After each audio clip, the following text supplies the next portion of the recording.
मेरी एक रिलेटिव ने, सी वाज बीइंग रेसिस्ट। अगर आप खुद को इज्जत नहीं दोगे, सामने वाला इंसान आपको इज्जत नहीं देगा गाइस।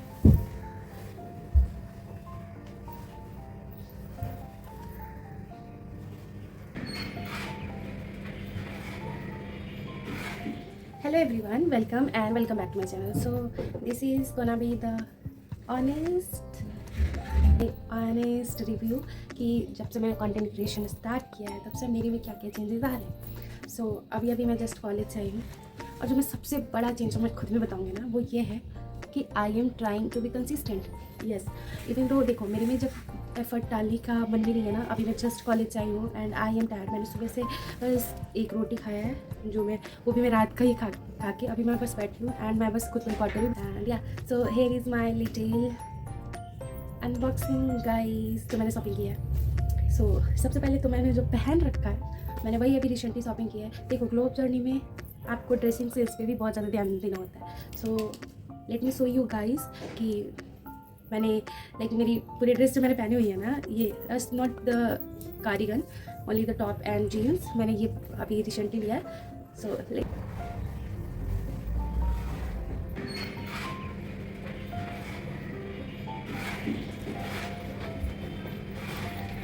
मैंने ना वो लिया है एक नेकलेस, क्योंकि मेरी ना फ्रेंड की शादी आ रही है एंड मुझे वहाँ पे जाना है।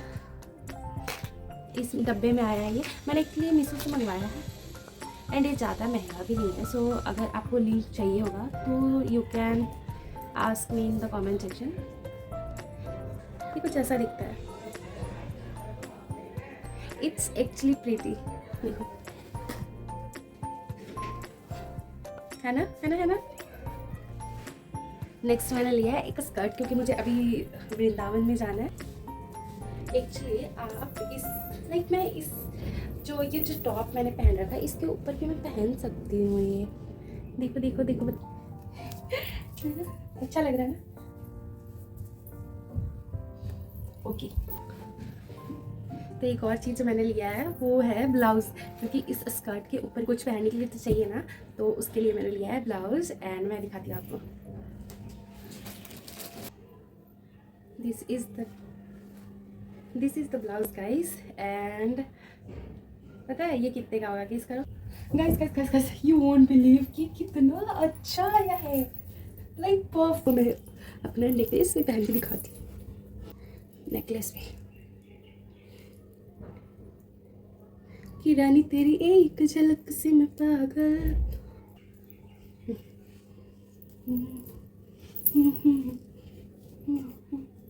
आज ना पता है मेरे अभी रिकॉर्ड करने के पीछे एक और रीज़न है कि मेरे पास देखो लाइट नहीं है एंड मैं जेन्युइनली बता रही हूँ कि मैं अभी इसलिए रिकॉर्ड कर रही हूँ इवन तो मैं थकी हुई हूँ, बिकॉज यहाँ से ना अभी धूप आ रही है, तो धूप की वजह से ना लाइटिंग का इशू नहीं होगा।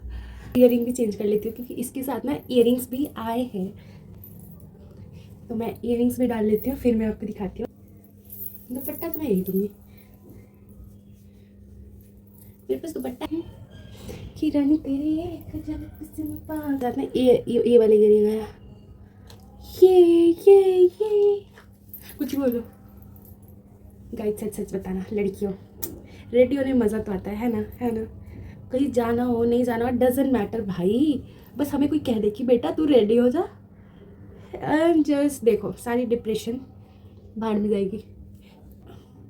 मैं जो चीज़ें सीख रही हूँ ना, जो डेली मैं आपके साथ शेयर कर रही हूँ, तो इसलिए थी कि लोग क्या कहेंगे, लोग क्या सोचेंगे के चक्कर में ना मैं सच बता रही हूँ भाई, सच सीरियसली।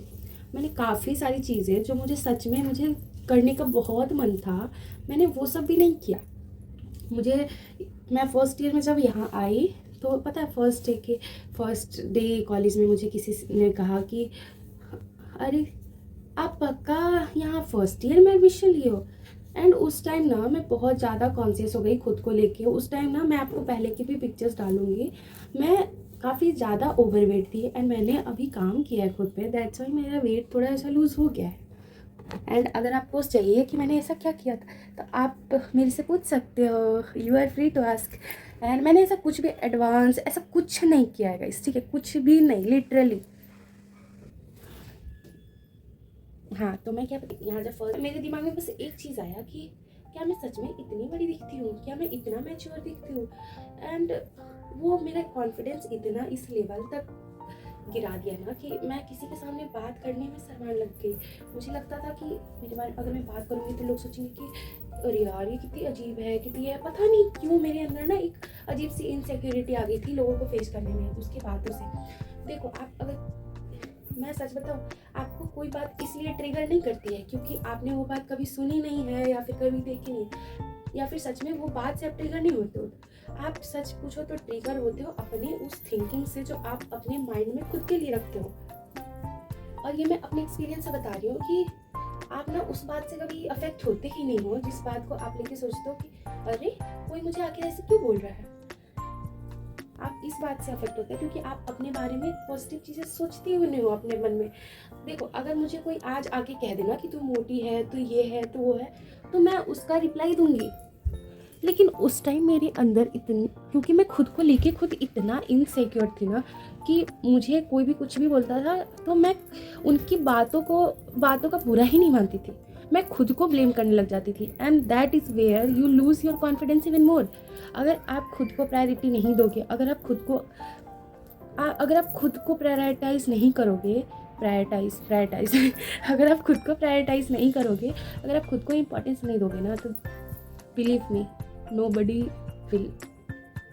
अगर आप खुद को इज्जत नहीं दोगे, सामने वाला इंसान आपको इज्जत नहीं देगा गाइस, बिलीव मी। मैं खुद इन सब से बाहर निकल के अभी ना, इसलिए मैं आपको बता रही हूँ कि रियलिटी ना बहुत बहुत गंदी है इस वर्ल्ड। अगर आप खुद को अच्छा समझते हो, अगर आप खुद को अच्छा कहते हो तो दुनिया आपको अच्छा कहेगी। अगर आप खुद को ही बुरा दिखाने में लगे हो ना, तो फिर ट्रस्ट मी ऑन दिस कि आपको ना कोई भी अच्छा नहीं बोलेगा। और ऐसा इसलिए नहीं है कि आप सच में अच्छे नहीं हो, ऐसा आपने उनको दिखा दिया है कि आप ना इन चीज़ों को लेकर इनसिक्योर हो। और इनसिक्योरिटी को ना कभी भी किसी के सामने तो लाना ही नहीं चाहिए, कभी भी मत लाओ। अगर आपकी इनसिक्योरिटी किसी को दिख गई ना, तो बाद में वो फिर उसका फ़ायदा उठाते हैं। एंड अगर तुम्हारे में इनसिक्योरिटी है, मेरे में भी अभी भी है, बहुत सारी चीज़ों को लेकर इनसिक्योरिटी है, बट मैं ना किसी को ऐसे सामने दिखाती नहीं हूँ। ना मैंने बताया कि मुझे किस बात से इनसिक्योरिटी है। हाँ, मैं आपको बोल रही हूँ कि मुझे इनसिक्योरिटी है, एंड इन फ्यूचर में भी मैं बता दूँगी क्योंकि मुझे उस टाइम पे शायद मुझे अफेक्ट वो चीज़ ना करे। बट अभी मैं किसी को नहीं बताऊँगी कि मुझे किन बातों को लेकर इनसिक्योरिटी है, क्योंकि आई नो कि people will take advantage of that, and मैं वो चीज़ नहीं चाहती। सो या अगर आप मुझे सुन रहे हो एंड देख रहे हो तो प्लीज़ मेरी इन बातों को ध्यान में रखना। किसी के सामने ना अपनी इनसिक्योरिटी को कभी मत बताना, कभी भी नहीं, मतलब कभी भी नहीं। Even if it's your relative ना, मत बताना। पता है मेरी एक रिलेटिव ने मुझे क्या बोला था कि आप तो साउथ इंडिया में जाओगे तो उनके यहाँ घुल मिल जाओ, क्योंकि मैं हेल्दी हूँ। एंड मैं मतलब उस टाइम पे मैं काफ़ी ज़्यादा टैंड थी, तो मुझे ऐसा सुनने को आया। एंड पता है मैं उस टाइम ये चीज़ नहीं रियलाइज़ की थी, मैं सच बता रही हूँ। But I have this habit ना कि अगर मुझे कोई कुछ कहता है ना, तो I will remember that. And अगर मुझे उसका मतलब नहीं समझ में आया, एंड कभी कुछ ऐसा मुझे इनकाउंटर करती है जिससे मुझे अचानक से ध्यान में आता है कि अच्छा, so that's why she was saying like that, कि वहाँ के लोग थोड़े से हेल्दी होते हैं, सांवले होते हैं, तो she was being racist. And उस टाइम मुझे ये चीज़ नहीं समझ में आया था। That's why I am saying कि बी माइंडफुल, और समझो कि लोग तुम्हें क्या कह रहे हैं, किस नज़र से देख रहे हैं। काश मैंने, एंड उसके बाद भी वो काफ़ी टाइम मुझे बोली है, क्योंकि मैंने उनको फर्स्ट टाइम पे ही नहीं रोका था, क्योंकि मुझे खुद भी नहीं पता था कि वो क्या कह रही हैं। एंड बाद में भी उन्होंने ये चीज़ बोली, तो बाद में भी मुझे लगता है कि मैंने उनका रिप्लाई क्यों नहीं किया था, मुझे बोलना चाहिए था, मैंने क्यों नहीं बोला। लंबी वीडियो हो गई, अभी मैं एडिट करूँगी तो ठीक है। Okay, bye bye bye. And please like, share, comment and subscribe to my channel. Okay, bye.